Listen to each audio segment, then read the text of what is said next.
हमारी यूपी के लिए एक बड़ी अच्छी खबर है और ये खबर जुड़ी है उत्तर प्रदेश की कृषि से। दरअसल यूपी को कृषि के लिए 2021 में सर्वश्रेष्ठ राज्य का पुरस्कार मिला है। हमारे यूपी को 2021 का best state for agricultural award agriculture today group की ओर से आयोजित हुए 12वें एग्रीकल्चर लीडरशिप कॉन्फ्रेंस के दौरान दिया गया है। यूपी को मिले इस अवार्ड के मौके पर केंद्रीय कृषि मंत्री नरेंद्र सिंह तोमर ने कृषि क्षेत्र में क्रांतिकारी बदलाव के लिए यूपी गवर्नमेंट की सराहना की है और कहा है कि यूपी के करोड़ों किसानों को इससे फायदा पहुंच रहा है। आज के इस वीडियो में हम जानेंगे कि किस आधार पर मिला है यूपी को कृषि के लिए 2021 में सर्वश्रेष्ठ राज्य का पुरस्कार। साथ ही समझेंगे यूपी में कृषि के लिए क्या क्या क्रांतिकारी कदम उठाए गए हैं। हमारे यूपी या फिर भारत में कृषि, आजीविका सुरक्षा, आर्थिक विकास और सामाजिक परिवर्तन तीनों के लिए कृषि बेहद ही महत्वपूर्ण मानी जाती है। कृषि को लेकर के भारत में पिछले 2 सालों से जमीनी स्तर के कई आंदोलन भी देखे गए हैं और कोविड ने भी कृषि पर बुरा असर डाला है। ऐसे में यूपी को कृषि के लिए 2021 में सर्वश्रेष्ठ राज्य का पुरस्कार किस आधार पर मिला है, ये जानना सबसे महत्वपूर्ण है।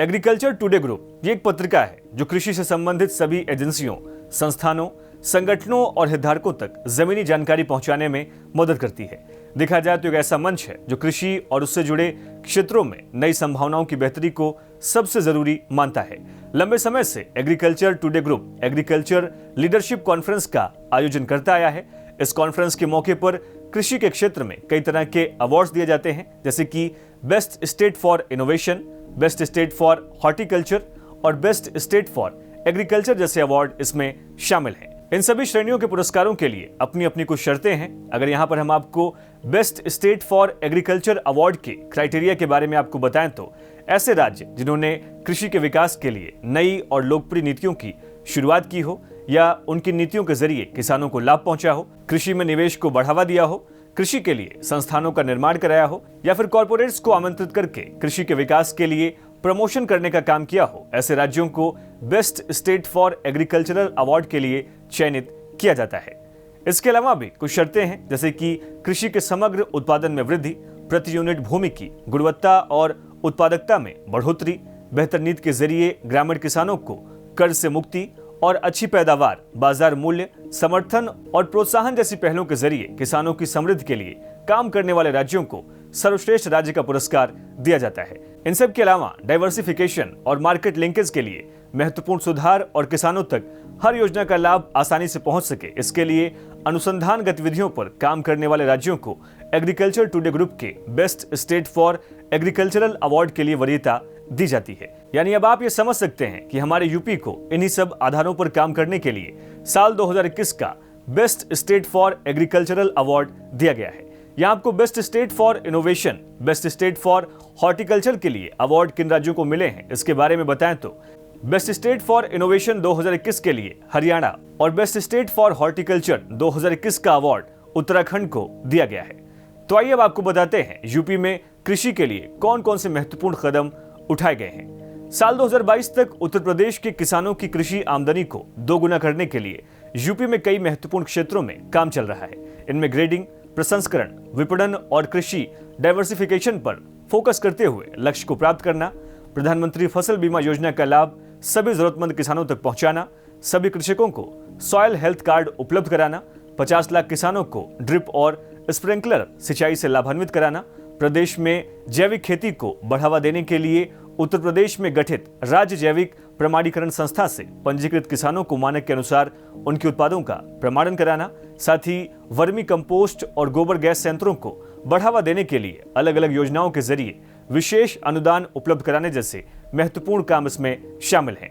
इन सब के अलावा भारत सरकार की फ्लैगशिप योजनाओं में से एक राष्ट्रीय कृषि विकास योजना यूपी की कृषि के लिए काफी फायदेमंद साबित हुई है। इस योजना का उद्देश्य कृषि के लिए उपलब्ध संसाधन के आधार पर जिला स्तर और राज्य स्तर पर कृषि विकास की योजनाएं तैयार कर महत्वपूर्ण फसलों की उत्पादन क्षमता और उसके वास्तविक उपज के अंतर को कम करके किसानों की आय में वृद्धि करना है। इस योजना के जरिए पश्चिमी यूपी के जिलों में अलग अलग तरह के फसलों के उत्पादन से जुड़ा कार्यक्रम, त्वरित चारा विकास कार्यक्रम, पशुपालन, सिंचाई, मत्स्य उद्यान, गन्ना, डास्प,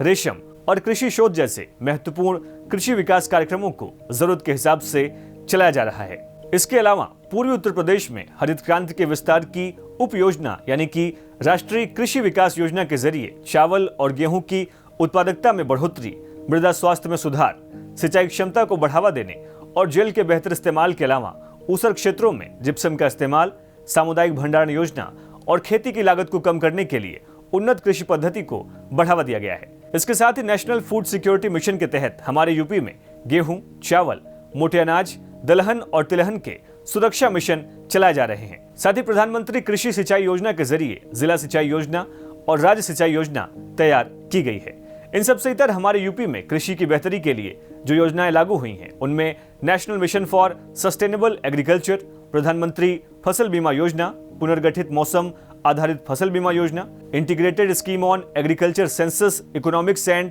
स्टैटिक्स, प्रमाणित बीजों पर अनुदान संबंधी योजना, संकर बीजों के इस्तेमाल को बढ़ावा देने की योजना, अटल सोलर फोटोवोल्टिक इरिगेशन पंप की स्थापना, कृषि प्रशिक्षित उद्यमी स्वावलंबन योजना, विभिन्न पारिस्थितिकी संसाधनों द्वारा कीट या फिर रोगों को नियंत्रण करने की योजना। इसके अलावा मुख्यमंत्री कृषक दुर्घटना कल्याण योजना और पंडित दीनदयाल उपाध्याय किसान समृद्धि जैसी योजनाएं इसमें शामिल हैं।